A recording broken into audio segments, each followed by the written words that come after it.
As a therapist who helps men quit pornography, I can tell you a lot of my patients previously tried NoFap, no PMO for years beforehand with little to no success. In fact, for many of them, it had become a dangerous trap.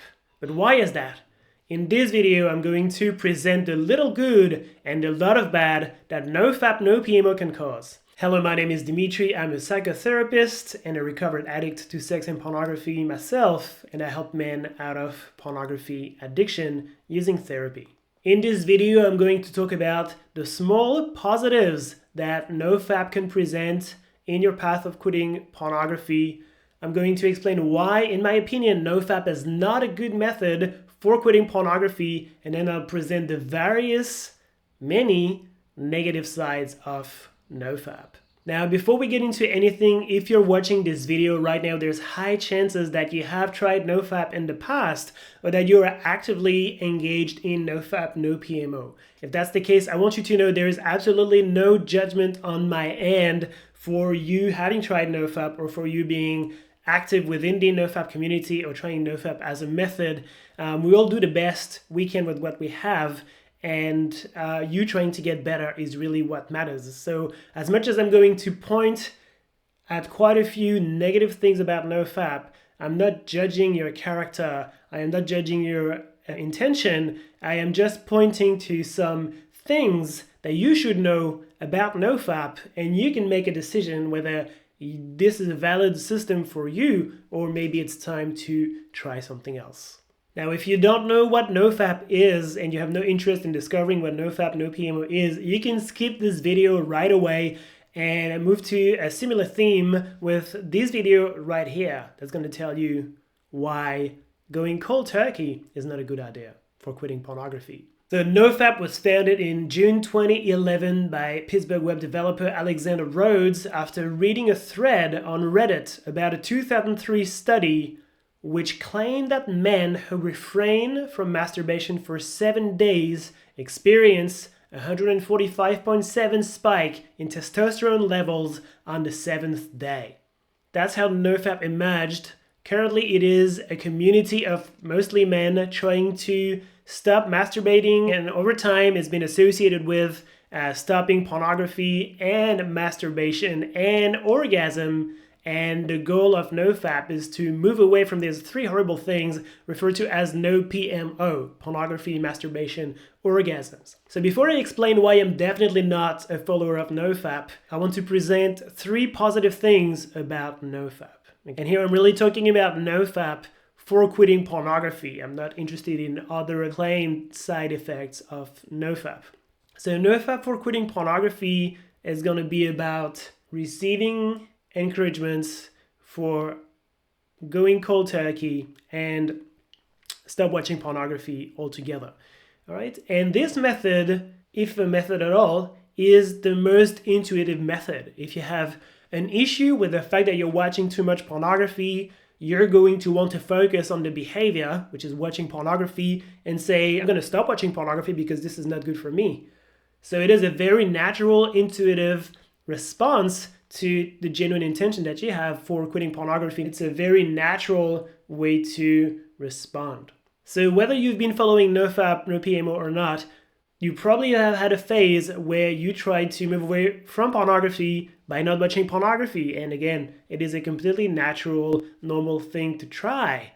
So one of the positives of NoFap is that it's actually completely natural and intuitive. A second good thing about NoFap, which also comes with this technique, is that it's completely free, all right? If you're not subscribing to a paid NoFap community or programs, then the method is free. It involves the community and people supporting you and actively trying to not watch pornography. And that's also a positive, especially for younger people or students who cannot commit to investing into watching less pornography or think they cannot commit money to watching less pornography. Then this is one way of trying something without spending money.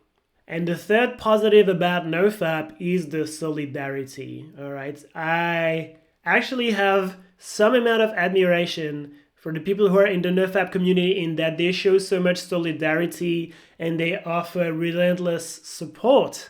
And whenever you have an issue, there's always going to be a bro being there to support you, and a bro who's going to be there to tell you a story, and someone who lifts your mood up and cheer you up. And in the process of healing from pornography addiction, you need that support. You need those people who can support you. And so if NoFap is going to be a support network for someone who's undertaking to move away from pornography, then so be it. A support network is very, very helpful and valuable in this process.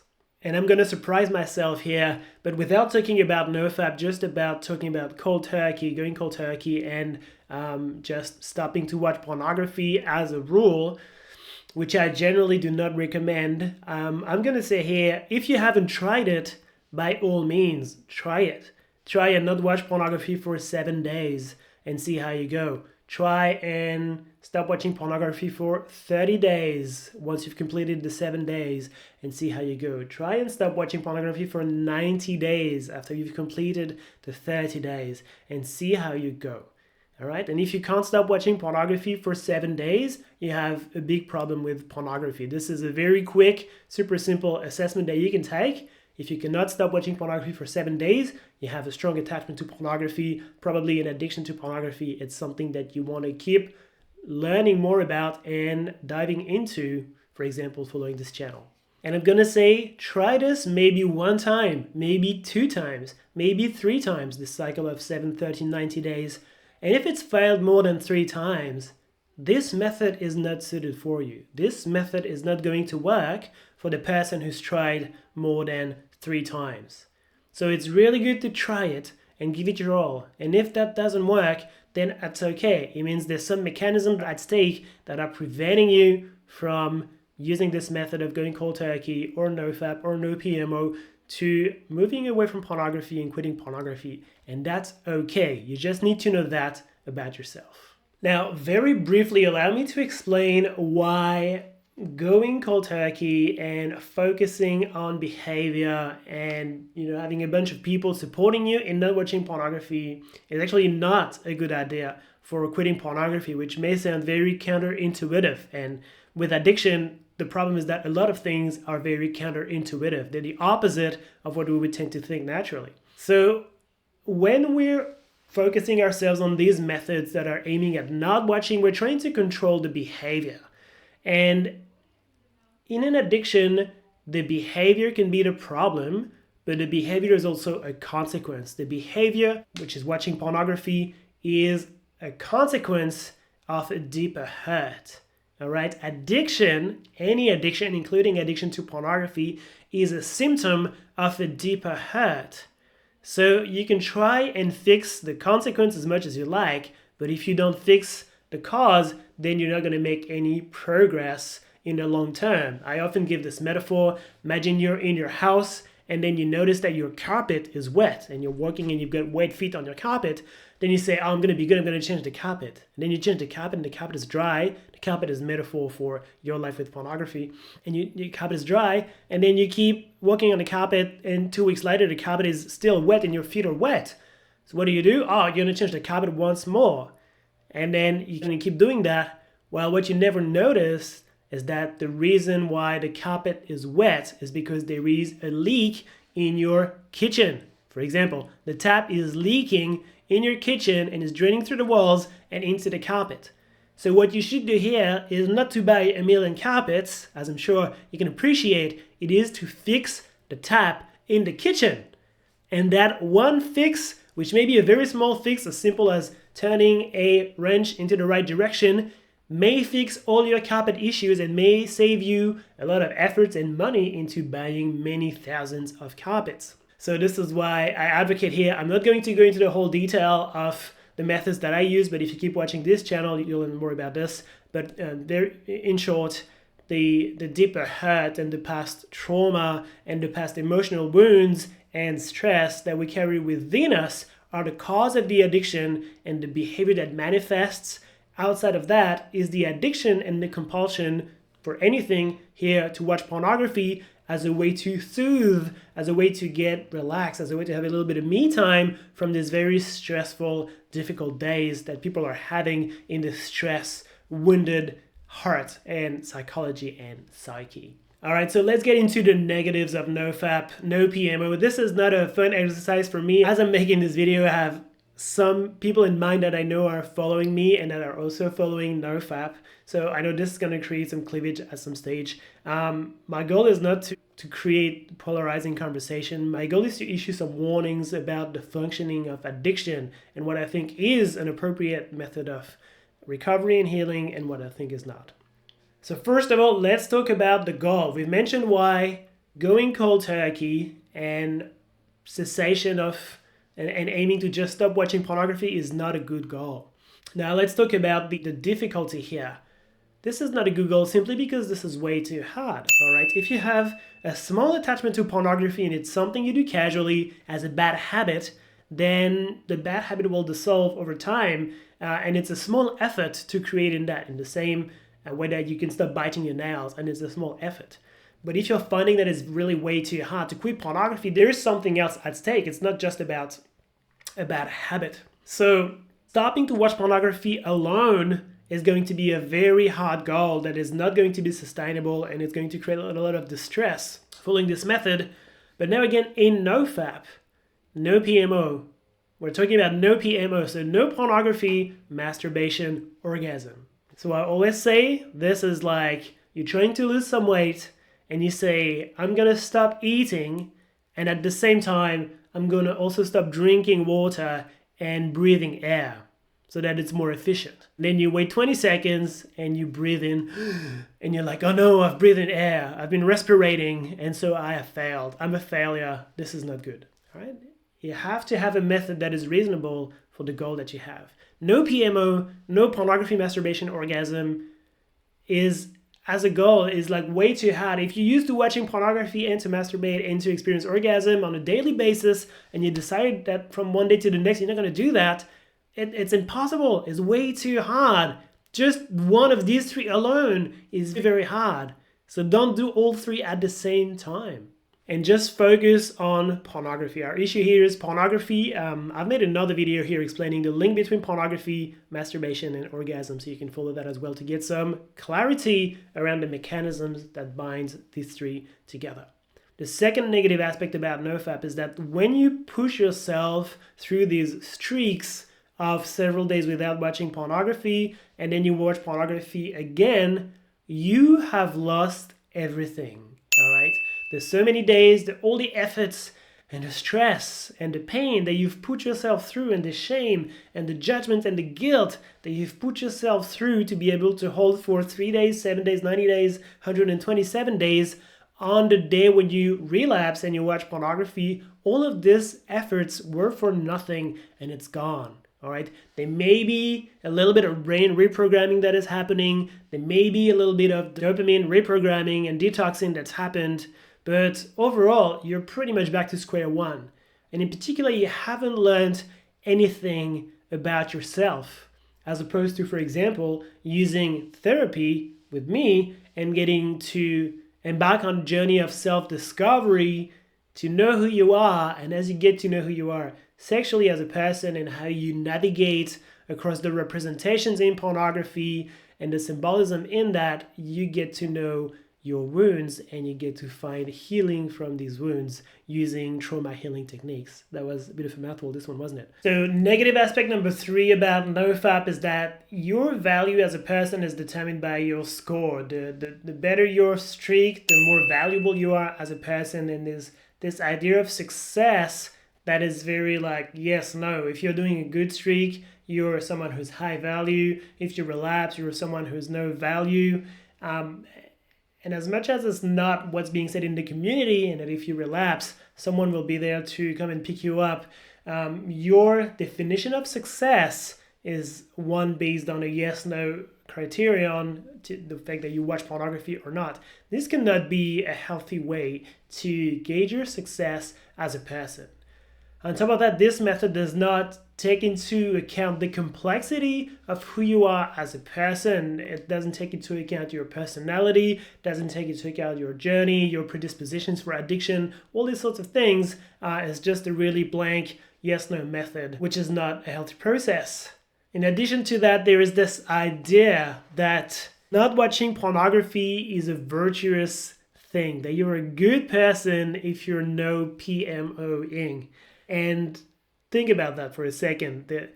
The reason, think about why you're watching pornography in the first place. Typically, people who watch pornography in great amounts is not people who are overly sexually expressed and sexually content. They're typically people who are sexually frustrated and who need to explore virtually some of the sexual things that they'd like to have in their life, but that probably they cannot have for any reason that is personal to them.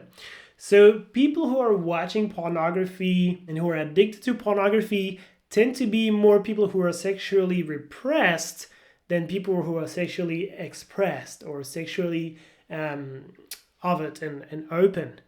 So if you're adding no PMO to that, you're adding more repression to a symptom that was caused already by sexual repression. So you're completely choking to death that part of you that wants to access sexuality in a healthy way, which means in a consensual, possible, and legal way. And you're just choking that to death, hoping it doesn't exist.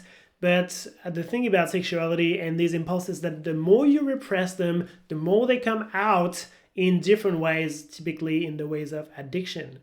All right, so you're not helping yourself by creating more repression. What you want to create is more sexual expression, provided you're doing sexuality in a way that is acceptable, and that means that is consensual, possible, and the third one, legal. Then the world wants to see you express your sexuality in the world. The world is a better place with you being a sexually active member of the community rather than you repressing yourself.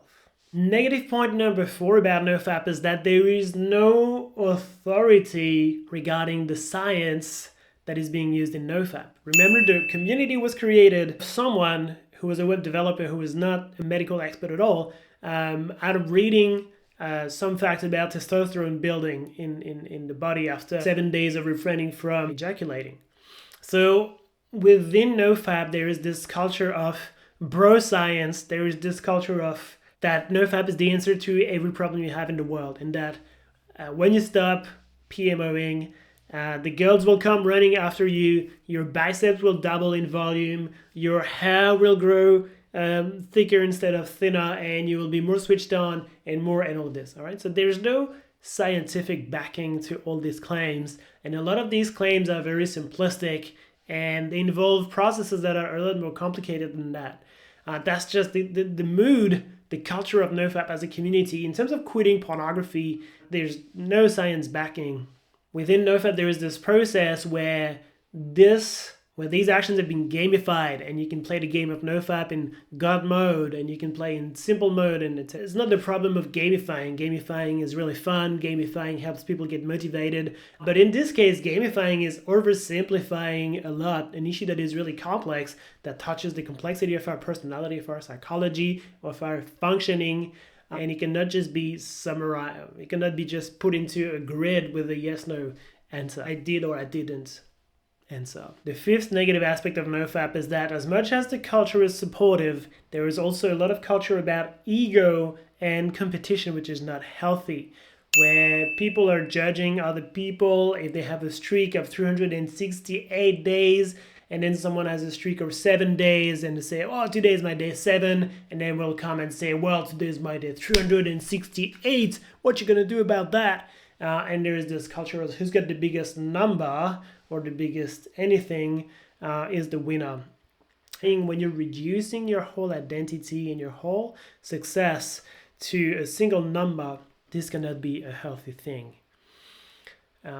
And there's such an attachment to the number. The number becomes everything. I've seen men count their hours rather than their days, so that I guess it's more satisfying and you get more of an instant gratification. It's all about seeing that number go up. You got men for whom NoFap has been successful, and they've stopped watching pornography and PMOing, apparently, and they say, today is my day 6,372. And my question is, when are you going to stop counting? Are you going to keep looking behind you and define your success with who you were so many days ago? Or are you going to start looking forward and set goals for success in the future of your life, looking ahead of you and not in the back? Negative aspect number 7, I feel really strongly about this, is that the process is designed to fail and the process is designed to entrap. And in many ways, NoFap, for this reason, is akin to a cult. There is one simple rule that you have to follow, and you have to stop watching pornography, and every time you watch again, you reset and you start again. And every time you fail, every time you relapse, the members are going to say, you got to keep trying. Oh, it's okay, just keep trying, do it again. And then you're going to try and you're going to relapse and keep trying. And so you're in this community that is supportive, but also that is so indoctrinated into this idea that you've got to keep trying, that any critical analysis has disappeared. And it's just about fall from the horse, get back on the horse, fall from the horse, get back on the horse. And there's no like, why did I fall? Can I try something else? As just this constant cycle of relapse and success. And I can tell you, this is what drives people to despair, is that you keep telling them to do the same thing over and over again, and then at some stage it's going to work, and then they keep on failing and keep on retrying. All right, I've had clients on the edge of suicide just because they kept on trying and kept on failing, and they say, what's wrong with me? If everybody's succeeding and this guy's at day 6,372, why am I not able to do that? And there's this really strong entrapment. A lot of people say addiction to pornography does not exist. And I say, if addiction to pornography does not exist, how do you explain that some of my clients are on the brink of suicide when I find them, if it's not an addiction, if it's not a real thing? Anyway, just a side note that gets me. This complete culture of brainwash about not trying something else. It's like, oh, well, the wall is 6 meters thick. Try and break the wall with your head, and if it hurts, keep trying, and at some stage the wall will break. Well, your head will break before the wall will break. Leading to that, issue number, who knows anymore, is the fact that within this culture of non-professional entrapment into a method that doesn't work, people are stuck away from professional help. And because the support is so good and because the support network is so good, as in when it's not ego-based, people tend to be stuck and they're not going to see a professional, they're going to see a therapist, they're not going to see a sexologist, they're not going to be a specialist about addiction, they're not going to come and see me. And that is really detrimental to one's success. You can try NoFap for a week, a month, maybe a year. But after that, if it doesn't work, it's time to try something else. It's time to dive deeper, because the root cause that is entrapping you into pornography is strong. And you need to be able to access that root and unlock the root of the addiction before you can try and change the behavior. If there's one thing you must take out of this video, please take that. If NoFap hasn't worked for you yet, is that there's a strong root cause to the addiction. Stop trying to cut the flower away, cut the root off the plant so that things get better. Now, talking about professional help, if you've been on this path of recovery for quitting pornography for quite a while now and you're feeling a little bit hopeless, and go ahead and check my platform right here. You will have access to an assessment to know how strong your addiction to pornography is. You will have access to my 12-week programs, a supportive community, and access to me for as long as you need. So please don't stay in the dark. If something's wrong, if you're not able to make progress, it's not a statement that you're a failure. It's not a statement that you're not a good person. It's that what you're trying, the method you're trying, is failing. So maybe it's time to try something else.